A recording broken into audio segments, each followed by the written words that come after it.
এটা গায়ে হলুদের সময় নানা রকম ওদের যে কাজকর্ম থাকে, তো সেই সময়টা এখানে। তো এখানে আমার ছেলেও ছিল। তো আগে ওর কাজটা হচ্ছিল। যেহেতু আমার ছেলে নির্ভর হয়েছিল না? তো সেহেতু আমার ছেলেরও কিছু, কিছু কাজ ওখানে ছিল। তো হয়ে যাওয়ার পরে তারপর মানে ওরটা হয়ে গেছে। আ ছেলের আগে গায়ে হলুদটা হয়ে গেছে, তখন দেখতেই পাচ্ছ তোমরা। হলুদ, হলুদ লাগানো আছে। তো তখন ছেলেরও আমার হয়ে গেছিলো। তারপরে ওর কিছু নিয়মকানুন ছিল গায়ে জল ঢালার পরে। তো সেই নিয়মকানুনগুলো ওর হচ্ছিল সব। আর আশেপাশে আমরা সবাই যারা ছিলাম, তো সবাই ওখানে ছিলাম আমরা। তো ভোরবেলা সকালবেলার দিকটা যারা হয়েছিল তারা গেছিলো। আর দিনের বেলার দিকটা যখন গায়ে হলুদ হয় তখন আমি ওখানে ছিলাম। তো টুকটাক ২-১ টা কাজে আমি ওখানে ছিলাম। তো ভিডিও করছিলাম একটুখানি। আর তো তোমাদেরকে তো অবশ্যই দেখাতে হবে যে বিয়েবাড়ি চলছে, বিয়েবাড়িতে কী, কী হচ্ছে না হচ্ছে অবশ্যই তোমরা জানো। তো তবুও একটুখানি নিজেদের বিয়েবাড়ি বলে একটুখানি ভিডিও, ফটো এগুলো তো একটুখানি করাই যেতে পারে। তো তোমাদের সঙ্গে সেগুলো শেয়ার করব।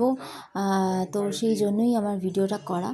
আর সকালবেলার দিকটাতে আমি যাইনি এই জন্য, কারণ সকালবেলার দিকটা ওদের ছিল কজন, তো ওরাই যা কাজ করার করেছে। আর আমি তখন গেছিলাম, এটা হচ্ছিল টাইমটা অতটা ঠিক মনে নেই, তবে ওই 10:30 টাইম নাগাদ হচ্ছিল সব কিছু। তো ওই সব নানা রকম নিয়মকানুন যা থাকে আর কি, তাই হচ্ছিল। তো তখন ওখানে ছিলাম আমি, কারণ আমার ছেলেটাও যেহেতু নির্ভর হয়েছিল, সেহেতু ওর টুকটাক কিছু কাজকর্ম ছিল। মানে ওকে গায়ে হলুদ ফুলুদ লাগাবার, বরণ ফরণ করা, এই সমস্ত টুকটাক কিছু ছিল। তো সেগুলো হচ্ছিল। তো হয়ে যাওয়ার পর তারপরে ওকে চান টান করালো, মানে যে বর ছিল তাকে চান টান করালো। করানোর পর তারপরে ওর কিছু নিয়ম ছিল, তো সেগুলো হচ্ছিল ওখানে। আর ছাদে প্যান্ডেল হয়েছিল, ওখানে খাওয়া দাওয়ার ব্যবস্থা ছিল ওখানে। আর মানে বুঝতেই পারছো একটু ঠান্ডা ঠান্ডা, তখন বেশ ভালোই ঠান্ডা ঠান্ডা লাগছিল।